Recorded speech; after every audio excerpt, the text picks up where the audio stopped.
Because what you don't know about energy can kill you. Here's Alex Epstein. Welcome to Power Hour. I'm Alex Epstein. We're doing another episode to celebrate the launch of my new book, in case that giant sign in back of me is not enough. Fossil Future. You can see it's this massive monster of a book. I promise every word is there for a reason, and there's a lot that I cut out. So we've had some really cool guests. We've had Vivek Ramaswamy, we had Michael Schellenberger, and today is a really fun guest, totally unprecedented for this show, because it's somebody from the world of combat sports, which some of you might know is a hobby of mine. I've done Brazilian Jiu-Jitsu for about 19 years now, I guess almost 19 and a half years. I'm a black belt, technically. I'm a hobbyist, so I'm not, that's a lot different than being a professional who's a black belt at Jiu-Jitsu. And one of the people I most admire in the world of martial arts, including mixed martial arts, is a former wrestling champion named Ben Askren.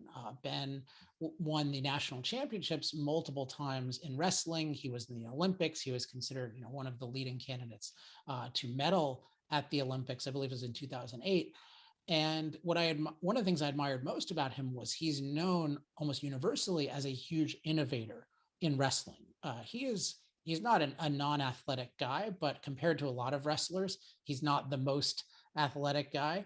And yet he came up with different innovations in wrestling where he was able to, take down people effectively in a way that the existing approaches wouldn't. Now, why? There's a lot more I could say about what I like about him, but why are we talking about this? Well, because Ben is now a huge fan of Fossil Future. He's written some smart things over the year on Twitter. I'd occasionally interact with him, and I forget what came up, but I offered him a copy of the book. He said yes, and then he actually read the whole thing, and he was very effusive in his praise about it. He talked about how it really, he really thought about, oh wow, I wasn't thinking about the benefits of fossil fuels. He really liked the concept of arguing to 100 that I talk about in chapter 11. So I thought it would be really fascinating to have somebody on who was not at all into these issues or into this position and found Fossil Future very persuasive. And maybe we'll learn something about just how to persuade people in general. And maybe it'll motivate you to give Fossil Future to some other people, which I would love you to do. So as a reminder, you should buy Fossil Future anytime, but if you buy it this week, so by Saturday, which I think is the 28th, then you'll get a whole bunch of bonuses if you email fossilfuture@alexepstein.com. This is really crucial. Email fossilfuture@alexepstein.com. So there are discussions with me and Peter Thiel, me and Palmer Luckey. There's a how to talk to anyone about climate change event. There's the Alex notes of my book. These are all going to be coming out, over the next weeks and couple months. And then you'll also get a 6-month subscription to my Energy Talking Points Premium Substack. So it's just tons and tons of value. And all you need to do is buy the book for yourself or buy it for someone else and send the receipt to fossilfuture@alexepstein.com. So want to make sure you do that now that you've been reminded. Also, I should say, I think since I last recorded, I forget if I said this when I recorded before, but I got the Fossil Future this week got in the top 100 on Amazon. I don't look at it too compulsively because that can make you crazy. But the highest it's gotten so far that I've seen is 91, which is pretty damn cool for a book about energy. So, and a lot of people had pre-ordered it, and so that doesn't show up as much on the ranking. So it's exciting. I think we're definitely in New York Times bestseller territory. So help yourself, help us as a movement, as a pro-energy, pro-human movement, by buying the book this week, and then get all those resources. Send your receipt to fossilfuture@alexepstein.com. So I've already interviewed Ben, so I can tell you it's a lot of fun. We do talk a bit about wrestling and jiu-jitsu and mixed martial arts at the beginning, but I try to talk about it in a way where there's some universal lessons, and some of the things Ben talks about that have helped him innovate, I think have helped me innovate as well, and can help anyone innovate and in general improve. So hopefully listen to that and don't get bored by that, because I think that'll be interesting. But then make sure you stay tuned for the part where we talk about Fossil Future, because it's really interesting to hear how Ben's mind has been affected by this book that I think a lot of you are enthusiastic about, and that I spent 3 years creating and I'm very enthusiastic about as well. All right, so Enjoy me and MMA and wrestling superstar Ben Askren. I am joined now, I never thought this would happen on Power Hour, by wrestling legend and former MMA superstar, Ben Askren. Ben, welcome to Power Hour. Yeah, how you doing? It's exciting to be here. It's great to have you. So before we get into the book, I want to just introduce the listeners to you and the viewers to you a little bit. And in particular, I want to just jump into, I'd like you to tell us about sort of the innovation that you were able to do in wrestling, because this is something you became Yeah. very well known for. And you're not somebody, if people, I don't know if they can tell now, but if they see you, you're not the most physically imposing guy. You know, you see some of these wrestlers and they're just absolute specimens. And yet you were able to become a totally dominant college wrestler who was in the Olympics and a favored person in the Olympics, and it involved a lot of innovations. I'd love you to talk about that. Sure. Yeah, so I love wrestling. I'm actually at the Wrestling Academy now because I told you I actually double booked myself at 3:00. Yeah, so I started wrestling. I did all sports as a kid. I liked wrestling more than anything. I started having some success in high school. I got pretty good. And I went to college, and I think that's probably where the innovation really started. I mean, maybe there's some inklings of it before that, just because I enjoyed the puzzle that is wrestling and kind of how the human body works. But in college, I realized that the more basic wrestling style for me wasn't going to allow me to have the success that I wanted to, just because, like you said, or alluded to, I'm not quite the athlete that a lot of people are, right? I do have certain things that are really beneficial to me in wrestling. I have great cardio. I got good grip strength. I got a good isometric strength. So I had some real positives, but from the like speed explosion perspective, I really lacked where other people had it. And so wrestling. Can you just say what the basic approach is? You mentioned like the basic approach or something. So what does that mean in the context of wrestling? Yeah, to get to not too nuanced, but just good positioning, basic attacks, basic defense, more, in my opinion, kind of lower level techniques. And so I wasn't able to have the success I wanted to. And so to me, it was like, okay, how am I going to do this? How am I going to figure this? There's got to be a way to figure this out, right? And I just started kind of really thinking deeply about wrestling. And I was able to I pulled from a lot of people. So I said, oh, this person's doing that, and this person's doing that, and that person's doing that. I think those are useful pieces of the puzzle. But then additionally, I was able to find holes where there was holes, right? Where like, oh, nothing connects this and this, and I was putting all these pieces into this puzzle together. And I think it's fair to say, and it's not like bragging, but like, I created more innovation in the sport than anyone in the last 20 years, and maybe longer than that, but that's my kind of area of expertise. So probably in that time period for sure. To me, it was just really due to my diligence and my ingenuity and just looking at wrestling as a puzzle and what pieces go where. How much of it do you think is that what you mentioned is just being willing to draw from the best practices from a wide variety of people versus just having like whatever style you were brought up in? Oh, that's huge. I always think these kids, and I say kids, but I mean any high school, college, whatever, right? When they don't have the answers, right? Because a lot of these problems now have been solved. There are more problems, right? Innovation will always continue to happen in wrestling. But when there's certain very simple problems that are already been solved by people and there's good answers, like, why aren't you doing them? Like, are you really so freaking lazy that you haven't watched a little film and realized, oh, that's a better option than this? And since that's a better option, that's the option I'm going to use, because when I use that, I'm way more likely to win. So I think it's just kind of, and it's funny when I say lazy because they're intellectually lazy. Obviously, wrestling is one of the hardest sports ever. So it's funny to me because a lot of guys are way more likely to like do the daily grind, like run hard, lift hard, wrestle hard, and they're intellectually lazy, and they won't go say like, why am I not finishing my single leg? Why am I not finishing my high crotch? What's that guy that's a national champ over there? What's he doing that I'm not doing? And it's intellectually lazy to me.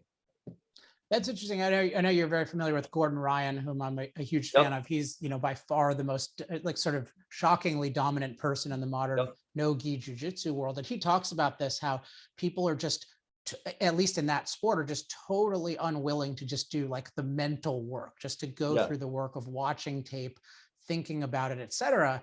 And they're Yeah, willing I to actually think do jujitsu the is worse than wrestling in that sense. Oh, in that sense, because I would imagine it's kind of obviously worse in the sense of not willing to do the grind. But you think it's worse in terms of not thinking it through, not thinking about stuff? Correct, because in jiu-jitsu, there's so many people that are I don't want to say it's a lot more respect oriented, because there's respect in wrestling, but it's like I'll just give you an example, right? I was at a jiu-jitsu school, and obviously wrestling and jiu-jitsu, they're semi-intertwined, right? There's a lot of positions that can be in both sports, and the one day we were doing this, and this guy says, oh, here's a move from this position, and I said, hey, and I'm high level jiu-jitsu, right? I'm a black belt, and so I said, hey, wrestling has a better answer to this. Here's what you should do here. And they're like, no, this is what we do. And it's like they were unwilling to look at it from a new angle. And I think there's a lot of positions like that in jiu-jitsu, and they're so stuck to like classical, like this is what we're supposed to do. This is what we have to do, as opposed to like, what are all the possible options? And then, and I think the really way I could define that more clearly is like, I know if you know jiu-jitsu, people like they have their game, right? This is my game, or that's his game. And they think about like doing their little things. Like in wrestling, nobody thinks like that. Like if you're at a high level and you're too stuck to your game, like you're going to get beat because you're not doing it all. Like at a really high level wrestling, and I would assume jiu-jitsu is eventually going to get there, but you got to do it all. And if you can't do it all, you're going to get exposed. If you can't do all of the parts right, you're going to get exposed. And that's, so it's like, you can't be too stubborn and stuck to your own ideals. Yeah, that's hard to argue. That's really interesting. I never thought about that. I always resist the idea of having a game, but you've made it explicit. Maybe there's a good You should reject it. Yeah, because you see often it's people who are not very effective, or at least not very effective in a lot of ways. And they're like, oh, this is my game. And often they don't do a lot of things that are important. By the way, I'm not claiming to be so amazing. I'm just a hobbyist black belt. So I'm not claiming that I'm like so superior, but you just observe that, yeah, it's like they'll do these often weird things that aren't even very effective. And then they won't do other things. And it's just like, oh, this is a way of me expressing myself. And it's to me, exactly who actually said this? I don't know if you're going to be on this podcast eventually. And he said it on a different podcast. And then I brought it up when I was on his podcast and I argued with him about it. But Lex Fridman said something to the effect of, I like doing this because I like this move, He was talking to Danaher. Are you talking about the Danaher one where he talks about the headquarters position? He's talking about Danaher, but he was talking about specific judo throws. And Danaher essentially said, well, that's not the most effective. This other thing is more effective. And he said, well, that's what I like to do, or I think it's more beautiful or artistic. I don't remember the exact terminology he used, but he made it explicit that he was choosing to use something that was less effective when there was a more effective option. And so to me, I freaking can't stand it when kids in my academy do that, because it's like, we're not going to get our identity or our ego tied up to specific thought processes. We're going to be open, and we're going to accept the best option, right? And that's the thing about wrestling, is like, there's so many wrestling matches you can watch. If you watch enough, you're going to see the best option play out. Like, it's going to play itself out. If you watch up wrestling and you know what you're watching, you're always going to kind of know what the best option is. And that could be different for different people based on body style or whatever, but there will be a best option. So don't be stuck with the option you like. Be stuck with the option that is the best one for you. And it's sort of a related aspect that came out in that, because I listened to all the Danaher interviews that are available, and that was a particularly good one. I mean, one thing he's really good at is taking concepts from other fields and applying them to jiu-jitsu. So he's very big on opportunity cost, and just thinking, when he's thinking about training, you just have to think about what is the cost in terms of time of developing this skill, including developing it further versus something else. And so if you're spending too much time on not the most important skill, let alone a skill that is sort of an anti-skill, right? It's actually not the most effective thing. But even within the most effective things, there's this question of, where do you focus your time? Where are you optimizing something you're already really good at versus doing something new? And I don't think most people think that way, but thinking in terms of opportunity cost is crucial to optimization. Yes, 100%. And that's, so we do every year, my brother and I do, we call it Funky Fresh Scrambling Camp. We've doing this, like, it predates our academy. So I'll say 2009, somewhere around there. Like, it's been a really long time. And one of the things we see all too often is a kid will come in and he'll say, I'm a scrambler, right? And they have their identity tied to that. which means they're probably trying to do that way too often, as opposed to just doing the thing that's most effective or the thing that's more likely to get them wins, And so for me, so what scrambling was it was the option when all my other options existed, right? And so just from a simple numerical standpoint, if I could do something basic 8 out of 10 times and 2 out of 10 times it didn't work, right? That means 20% of the time I'm getting scored on. Of that 20% of the time, if now I develop highly effective scrambling techniques and the 20% my basic thing fails, 80% of the time I can beat them in a scramble, right? Now my full percentage goes from not freaking 80% and losing 20% of the time, but it goes to like 96%.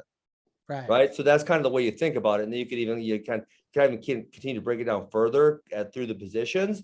But that's the way I think about it. It's like, it's not what I do. It's an effective tool to use when that tool becomes necessary.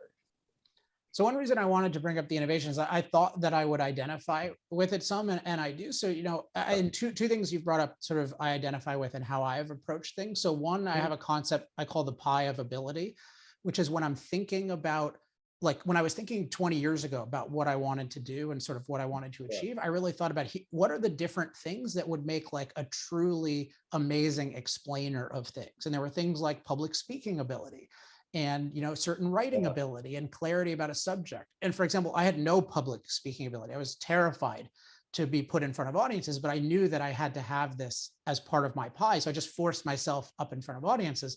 And now I'm sort of an abnormally non-nervous speaker. It's a little uncanny how non-nervous I am speaking most of the time.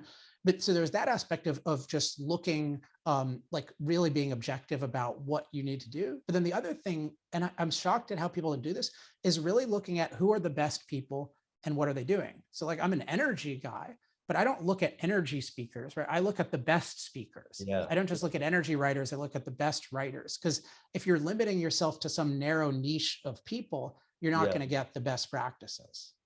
Yeah. And I saw that, I guess that idea when for example, Max and I run a wrestling academy and, You said Max, who's that? Max is my brother. So your brother. Okay. You're the Askren brothers. Yeah. I just know about you. Yep. He won a national title at Missouri also 3 years after myself. And so, being in the MMA world, you got to see how did the MMA schools do it? How did the Jiu-Jitsu schools do it? And you got to see all these other things. And we were able to steal a whole bunch of ideas because they were in other fields, they were doing it much better than any wrestling club was doing. So we got to steal a lot of their ideas and, put it in ours. I think, who talks about that a lot is, I'm going to blank on the author's name. The book's name is Range. You know what? He's got the same last name as you. And he has the same name your brother? As my dad. No, he's not my brother, but he has the same. My dad is David Epstein. He's David Epstein. Okay. Yes. David Epstein. The book Range talks about pulling knowledge from different fields. And I think that's so important. Yeah. Scott Adams talks about that from a different perspective of the talent stack. Yeah. Which I think is useful. All right, so let's go into, this thing that I sent to you, which I'm glad I sent to you, Fossil Future. So this for me was, the greatest thing I could create in this field that sort of took everything. And it was really cool to hear your reaction. But before we get into that, I want to know sort of talk about your background on this issue. You mentioned you studied geography and like how you thought about this issue over the years coming into this book. Yeah. So I was a geography major. I did that because I enjoyed it a little bit. And it was easy enough. I was fairly intelligent, so it was easy to get good grades. And I thought I was going to be the head wrestling coach at Missouri. And then I ended up fighting, and now I coach wrestling here. So there's that, right? And obviously they're kind of indoctrinate you with the global warming thing. I don't even think most people know what a geography major is, actually. I say mostly like, if I were to have actually had to get a job, it probably would have been something in GIS, Geographic Information Systems. Mm-hmm. I didn't have to, so I never used it again, except I said I can get around anywhere I want on a map, and that's kind of where I leave it. But they indoctrinate you a little bit. I was an avid National Geographic reader. What do they indoctrinate you with in particular? Just the global warming thing. And so I find it funny because back then they almost exclusively use the term global warming, and now it's climate change. And I kind of think that's funny because if we look at a long enough time window on Earth, the climate is constantly changing. The climate is never stable. So the idea that the climate wouldn't change is kind of ridiculous, actually. So so I always joke with my wife that they call it climate change because it's impossible that they're wrong. Because the climate is going to freaking change. It's going to change, period. Right? It always has. That is part of it. I think also it's a very, I think, deliberately ambiguous term because it's not clear who caused the change. It's also easy to equate with the internal variability of climate. Like climate itself is constant change. It's just an average. And then the other thing, I think the most devious part of it is it conflates catastrophic change with modest change. And so when you say climate change, what they want you to think is catastrophic man-made change. But they don't want to have to prove catastrophic is new. They haven't used that only like the last couple of years. That's been the implication. So what's interesting is I think climate change is such a devious term, but they're not satisfied with how much it scares people. So now in many publications, they now mandate climate crisis or climate emergency, which I think is incredibly devious, because then you're not even discussing it. You're just assuming, oh yeah, there's obviously just a wasteland of people suffering and dying, and it's just an obvious fact in their minds. So yeah, I had the geography major. I read National Geographic. I visited all national parks in the lower 48. I bought a Prius in 2007. So I was like highly aware of this thing, and I kind of wanted to do my part. And then I guess the one thing I saw out of college though, and you allude to this point a little bit, is that you're not getting funding unless you do the things that they want you to do, right? If you're an academic, your research has to get funded. If you don't get funded, you're probably not doing the research, and they're going to fund the research that they want. So ipso facto, you can kind of, I don't want to say create the results you want, but to a certain extent, you can point in that direction. Yeah, I mean, there's definitely that. I think people should always be aware of what is driving different things. And it's definitely true the government controls most of research. And politicians have agendas, and those agendas affect funding. And at one point I make in, I think in chapter 8, is that even if everyone is totally honest, even if the practitioners are totally honest, the fact that there's a bias created by politicians, often who want more control and who want therefore to be more severe problems with warming, that will skew who's in the field, right? And so that distorts it just by who's in the field. And then, of course, if you get more funding for more catastrophic stuff, then it even distorts those distorted people. And then that starts to drive people in, so it's really, we really need to think about scientists as human beings and really think about what sort of incentives are driving who is selected as a scientist, and then what the scientists say, not just treat it as, oh, it's these science gods, so whatever they say must be they must be Galileo giving us the truth. Yeah. And then, so I think the thing that prior to me reading your book, I don't want to say skeptical. I mean, no one trusts government at this point really anymore. But I was highly skeptical because the point you make of like, these people haven't been like a little bit wrong. They weren't like most of the way right. And they just got to, they didn't say 6 and it was 7, right? They said like, it's going to be 9 and it was 1, right? So these people who are making these predictions, because I told you, I was paying a lot of attention. I was paying a lot of attention when I was, say age 16 through age 22 of these predictions, these catastrophic predictions that they're making. Like, I mean, a very clear one, and I'm not going to remember the exact year, but it's not all of us. We are going to run out of oil. They were certain of it. It was a fact. We are going to run out of oil. I think it was by 2030 or 2040. Right. And now we know that prediction is absolutely ridiculous because the known reserves, the curve goes like this. It's not even going down. Right. It's continually moving up. Right. And so, these predictions that these experts have made have continually been not only a little bit wrong, but a lot wrong. Yeah, and I needed to come up with a term to capture how wrong they were, because you said you can think of it as so 1 and 9, but it's really like they said it would be -10 and it was 10, right? Because they say we're going to run out of resources and then we have more resources. So the best term I've come up with so far is just 180 degrees wrong. Because it just shows you're in the exact opposite direction. Yeah, and so that's one of those things like in wrestling. This is what I say in wrestling. One of the things I love about it, it's like in academia, you don't have this, but and this is kind of in jiu-jitsu where like the game thing, right? If I say, this is the most effective way to do something, and you say, no, this is the most effective way to do something, in wrestling, we get to see it. There's Yeah. thousands and thousands and thousands of matches. And if you say your way is right, and you go, when I said scrambling was the way, when I said my way is highly effective, and then I go out and smash everyone, and then people are like, wow, that was really good. And then they start doing it, it works for them. There's some obvious viability to that, right? It's like, wow, he nailed it. There's something here. And then when someone comes along and they're a charlatan and they're saying, this works. And I kind of relate this to MMA too. And one of the outstanding things that MMA has done for us in the last 30 years is it's excommunicated so many charlatans. There's so many people before the 90s who were like, I could kill you with this touch, or, like, I'll just do that and you'll die. And then it's like, wait, that doesn't even work. That doesn't work at all. Like, we see it in MMA. You can put people in a cage and they fight, and you see what techniques are actually effective in a fight. And so now all these things that are not effective, these people are wrong. We know they're wrong. We don't think about them anymore. We don't give them any airtime. But these climate experts who are 180 degrees wrong, to your point, they're still the freaking experts somehow. Yeah, and I talk about that a lot in chapter 3, like why is that? And I think it's ultimately, we have this assumption that the earth, including the climate, is this delicate nurture that our impact will ruin. Oh. So we just think, they just were early, right? They weren't wrong. They were just early. So we're going to run out of resources. Climate is going to kill us. Yeah. It's just going to happen. And so I was still basically right. Just my timetable. But they're not. Scott, you brought up Scott M. Scott M says, he uses the term directionally correct. These dudes, they're not even directionally correct. They're 180 degrees wrong.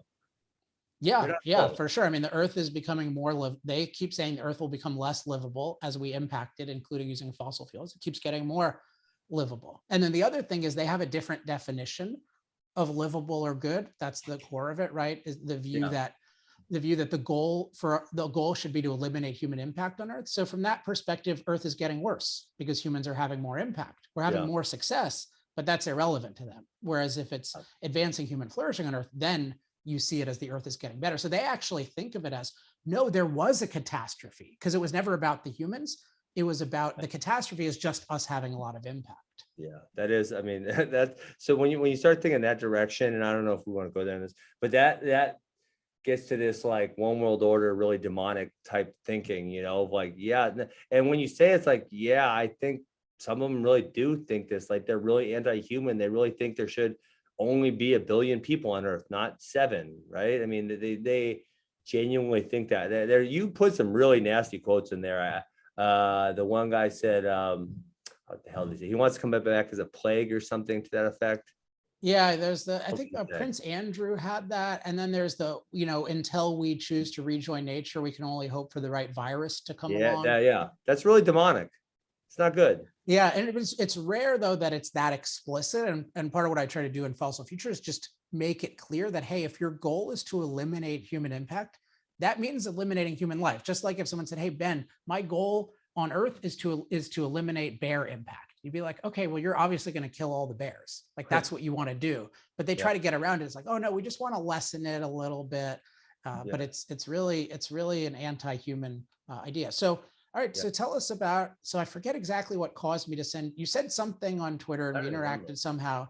And I offered you a copy of the book and you said you'd read it. So tell us about what happened. Yeah, no, I loved it. Sorry, can I make one point on that last topic we were talking about? Of course. Well, I think it's just a point that, so I love that I got to go to Asia I fought exclusively in Asia for 4 years, and they sent me all kinds of places over there. And when you talk about a lot in the book, but the I think you call it less empowered or unempowered world, unempowered world. But you see, I went to Phnom Penh in Cambodia, and I went to some places in Indonesia, and I went to some places in Malaysia was pretty nice. It was Thailand had some not so great places, and it was like, you see the conditions that these people live in. And, the point you make is if they had better access to resources and regular energy, that they would be living, what do you call it? Human flourishing, right? They'd be having a lot more human flourishing, essentially, living much better lives. And so that's where it really kind of like hit me, is like, if those people had more access to energy and better resources, they'd be living I don't know if happier is the right word, but they would be living a much more successful life, like they'd be able to do Certainly things. more opportunity, right? There's much Yeah, more that's a opportunity. great word. I couldn't think of the right word. Opportunity is a great word for that. And where it really hit me when you said, I don't remember, you probably be able to quote the chapter or the page or whatever, but you said something about like when human beings were worried about just eating every day, when we were hunting and gathering, we had no time to think and we didn't have time to do these things. And the reason that we've had so much efficiency and so much production in the last 200 years is because we've had the opportunity to give ourselves freedom to sit and think and innovate and develop. And like, that's what's made our world so much better. And that's what's increased human flourishing. And we can't have that without the energy needs that we have.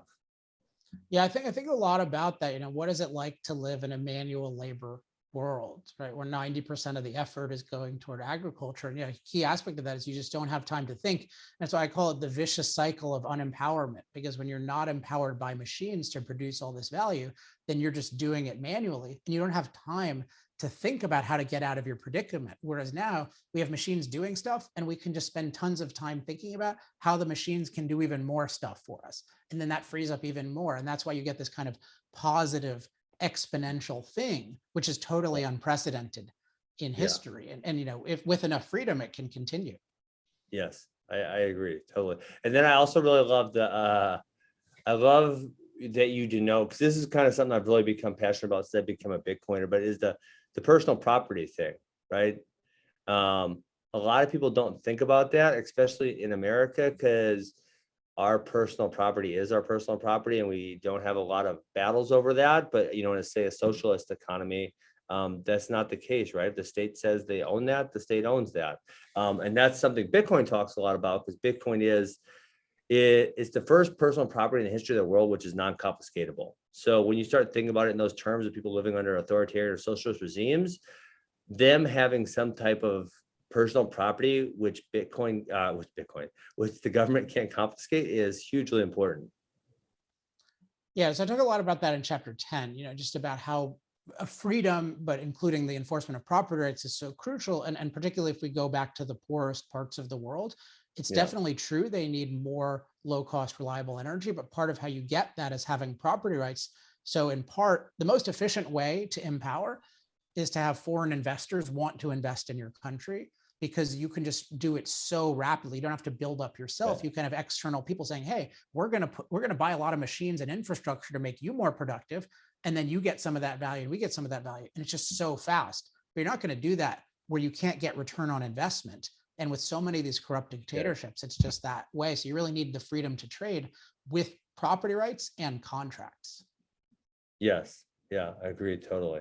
So, if you want, I guess, I've kind of brought up a lot of the points I really enjoy, but no, I love the book because I think prior to the book, I would describe myself as skeptical of the climate change narrative, meaning that, the climate's probably changing.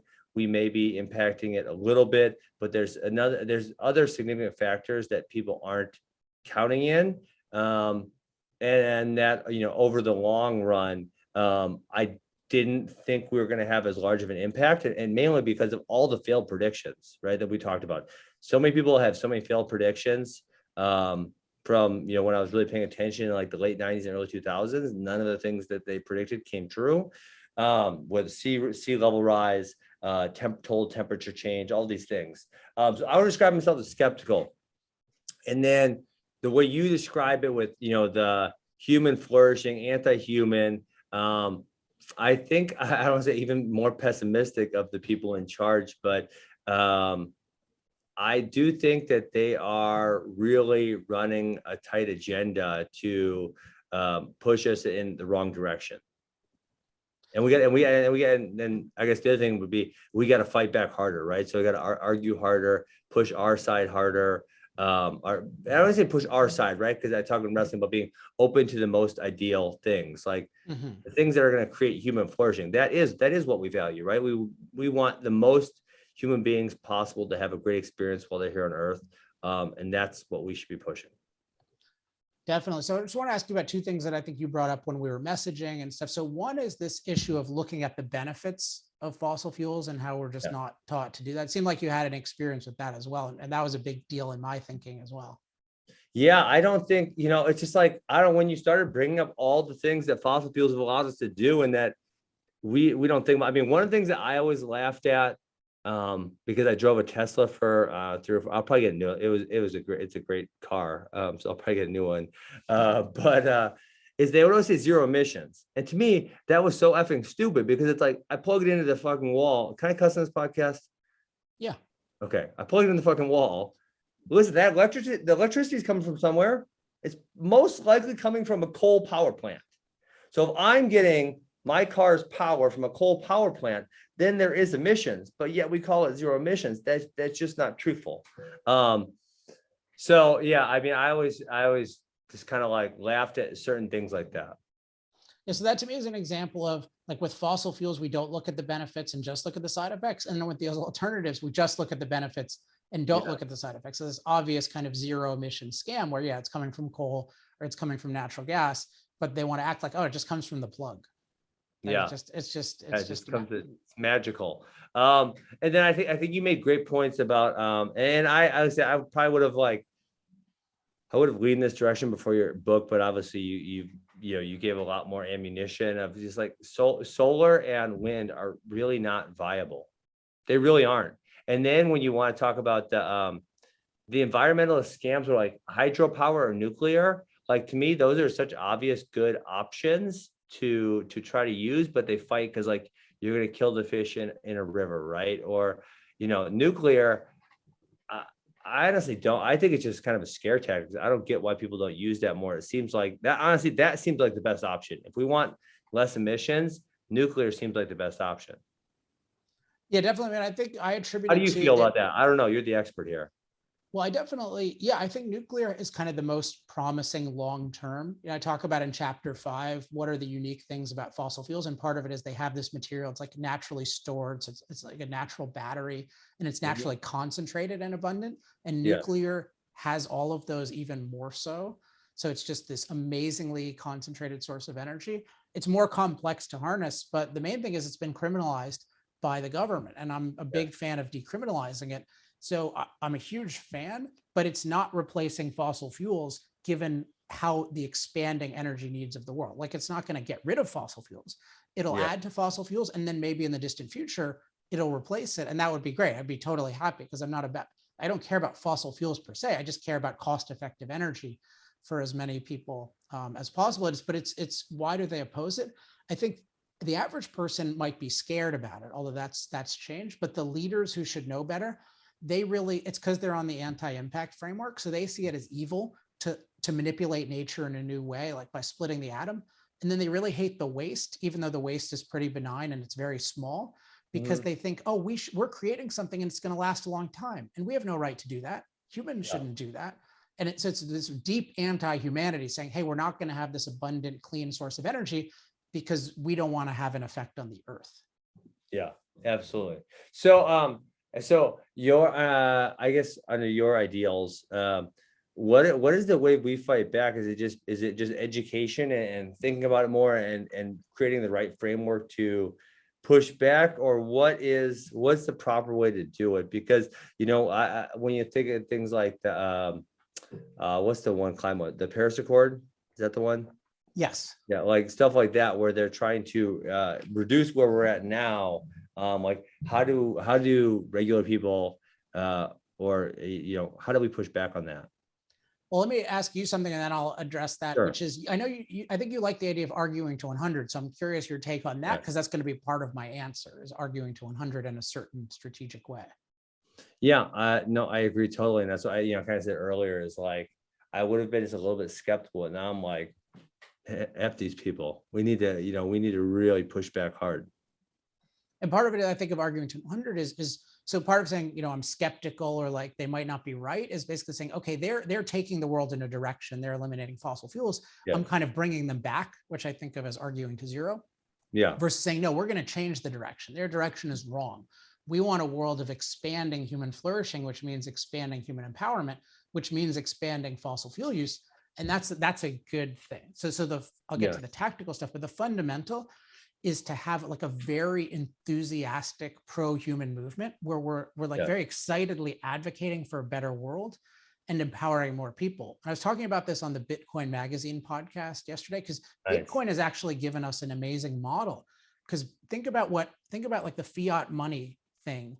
And I've been against fiat money for decades, but that was very rare. And I was, I was ahead of the game, but I wasn't my focus, but I wasn't effective, nor was anyone else, including many brilliant people. And now it's a total difference from 5 years ago, where everyone is aware of fiat money. People have all these issues with central banking, and they're very excited by the idea of freedom in currency, particularly in the form of Bitcoin. And I think, why have they done that? Because Bitcoin is argued to 100. It hasn't just said, oh, I disagree with how the Fed is manipulating this. But of course, they're just saying, no, like 100 is basically a world where we are free to choose the best money for us. And then the evil is where the government has unlimited control of our money and can just devalue all of our achievements and interfere with our lives. And then we have this so we have a 100 of like this ideal financial world. And then we have these concrete actions, including buy Bitcoin. And I think so I think of it as, fundamentally, I can learn a lot from that example. It's one of the most impressive acts of persuasion that I've ever seen, in terms of changing an obscure view into the exciting and obscure and very. It was not just an obscure view; it was a view that was laughed at and condemned. That you would be against fiat money, and it's similar to fossil fuels, right? That's a view. How can you look at these people attacking me? They don't even say any, they don't have content. They just say like, how you're against science. How could anyone possibly believe this? But if you frame it correctly and say, no, my goal is to advance human flourishing on Earth, that requires expanding human empowerment. Fossil fuels are uniquely able to do that. Fossil fuels can cure their own side effects because they have so much of an ability to master climate. Nothing that we're doing to climate is going to be a big problem for us. Then it makes sense. So I think fundamentally, it's this reframing and arguing to 100. And then tactically, that means we need to, and then the second thing is we need concrete policies, including decriminalizing nuclear. So my next big project is what I call the Energy Freedom Platform, which is actually giving the policies that politicians can fight for. And so if you have those two things, like the reframing, the general argument to 100, and then the policies, if you have all of those elements, then it's about people sharing the resources that make that case efficiently. And so, for example, like the reason I created this, which is a very weird thing, I already had a book on fossil fuels that was a big bestseller, was because I knew I could do something that was 10 times more effective. And I wanted to create like a shareable resource that could really persuade people who expected to disagree, and could really totally arm people who already agreed or were generally supportive. Because I know what a viral book can do, like a Malcolm Gladwell book. Like I believed in that. And then I have the website energytalkingpoints.com, where I'm just sharing all these little talking points. And so what I'm always telling people, it sounds so cliche, but just share these super effective arguments that reframe the conversation, argue 100, like share them. I mean, look, I shared a book with you, who's like a MMA star I admired. And like, now we're talking about it, and you'll talk about it to other people. And so it's so effective. If the resource is really effective, you want to share. It's like Safe's book, Bitcoin Standard has impacted so many people because it's effective. It's so good. I I don't know how many times I've recommended Bitcoin Standard. And if you listen to this podcast and haven't read Bitcoin Standard, you need to read that, because it is such a good book. Yeah, he and I have talked about it. He's been on this twice, and I think we've done 4 or 5 podcasts total, and he's one of the people who blurbed the book. Because he talks about it a little bit in his new book, The Fiat Standard, talks about fiat energy, I believe. Oh yeah, he does. And I know he has a book planned on economics that has energy, and that he's explicitly said, and I'm grateful, like I've influenced him a lot, including how energy is devalued in economics. And that was just a matter of somebody shared my book with him. So if you pick the key is if you pick the right resources, sharing is unbelievably effective. But you have to understand, we need to reframe our. If you pick the wrong resources, then you're just going to butt your head against the wall. Or if you just try to get in fights with people when you're not very good at conversation. So it's super effective to say, hey, I read this book, I found it persuasive, or just send them an article that's free on the internet. So I just gave it to my mom this morning, so we'll see what her pushback is. But she would be, I would say, very environmentally conscious. So I'm very curious to see. Maybe she'll come on the show. I bet she's gonna be very skeptical of the book. That's my general feeling is to what her response is gonna be. So I'm very curious. Um, and then my wife, actually, I'm trying to get her to read it. She's being stubborn. I'll get her on the audiobook. Um, uh, and she is like, because we've had these arguments. So like one of the things with the Paris Accord that I've always not liked was like it doesn't really hold India or China to very many standards compared to the Western world, right? And my argument is like, well, if 2.5 billion people, and this is before I read your book, so don't judge me here, okay? I was going to say, because it's a little bit arguing to zero.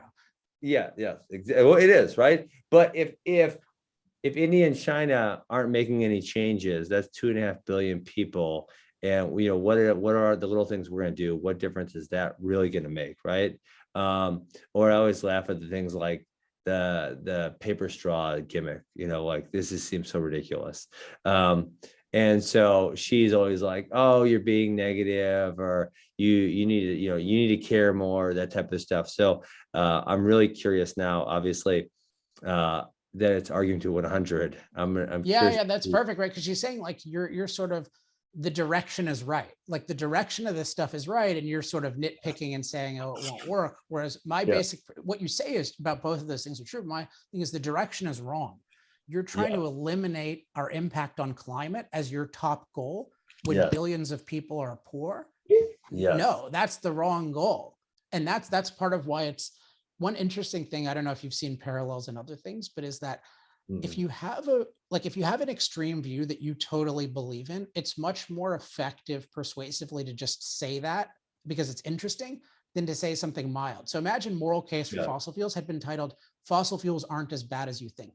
Yeah, for real. No one would read it, right? It would not be interesting. It's just obviously arguing to zero, but saying Moral Case for Fossil Fuels, oh my gosh, somebody thinks they're good and they're serious, then that opens you up. So like, it's always very effective to have a new argument to 100 as long as you believe it. If you don't believe it and you can't, and it doesn't make sense, then it's just a crackpot idea. Yeah, no. So I'm gonna get my wife to listen to it too. I'm gonna get the pushback from them, and we'll see what it's like.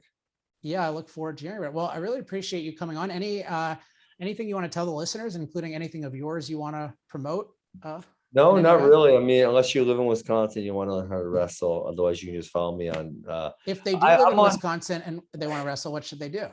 We have Wisconsin. Come to the Wrestling Academy, and we only teach kids under 18. So bring your child to the Wrestling Academy.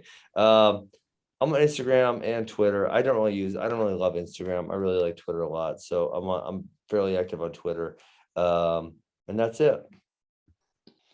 Thanks again to Ben Askren for joining me. That was I don't think I said this on the show, but I think I said it to him before. This is a little bit surreal to watch somebody fighting and admire them and like listen to them on podcasts and then have them on my podcast. I mean, granted, I've gotten to meet a lot of people that it was a little surreal, but I'm a particular fan of the grappling world that includes wrestling and jiu-jitsu and then the mixed martial arts world. So I've definitely never had anyone from that world on my podcast, and I can't remember anyone from that world who's really engaged with my work to this extent. So it's very exciting. And maybe the most exciting part is that I think it shows, or at least it suggests, and I think this will be borne out, that the approach of Fossil Future is going to reach a lot of new people, and it'll reach them more quickly if we spread the book more quickly. So get your own copy, get a copy for others, and make sure that, again, you send the receipt to fossilfuture@alexepstein.com. Do all of this by May 28th, by the Saturday. That way you can get the bonus resources, and that gives us the best chance of getting on bestseller lists and spreading the word even more quickly. All right, I think that is going to be it for this week's special episodes of Power Hour, but who knows, I may have another spectacular guest who emerges and I just have to have them on. But if I don't, I really appreciate everyone watching. I really appreciate all the support for the book. It's super exciting that it's out. It's really fun to have it out, and it's getting some really cool reviews, and just, keep following it. Make sure to sign up for my newsletter. You can just do that at energytalkingpoints.com. You can sign up for the newsletter there. And am I forgetting anything else? Well, as usual, if you have any questions, comments, love mail, or hate mail, you can email me at Alex at alexepstein.com. Of course, follow me on Twitter at Alex Epstein. And I'm a little bit more active on Instagram these days, so add me there. I am Alex Epstein Energy. All right, that is it for this Power Hour. I'll be back at some point in the near future. Until then, I'm Alex Epstein. This has been Power Hour. Power Hour. Life, liberty, and the pursuit of energy. Power Hour. The antidote to shallow thinking about energy issues.